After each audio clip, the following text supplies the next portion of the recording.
TikTok, judo আর president এই তিনটি কিভাবে এক হয়ে গেল?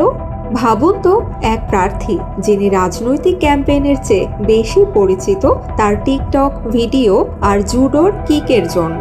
নির্বাচনের প্রথম দফায় তিনি সবচেয়ে বেশি ভোট পেয়ে বিজয়ী হয়েছেন। আর কিভাবে?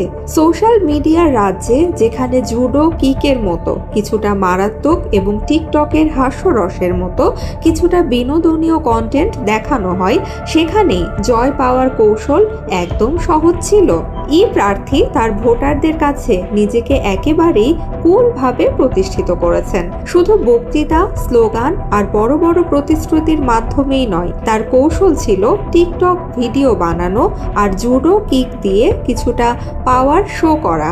অর্থাৎ তিনি বুঝেছেন রাজনীতি এখন শুধুই বক্তৃতা আর প্রচারণায় সীমাবদ্ধ নয়। এখন টিকটক ভিডিও, হাস্যরস এবং একটু অ্যাকশন, এই সবই রাজনীতির নতুন মন্ত্র। তাহলে ভবিষ্যতে প্রেসিডেন্ট হতে হলে আপনারও হয়তো টিকটক ভিডিও বানাতে হবে আর কিছু জুডো কিক শিখতে হবে।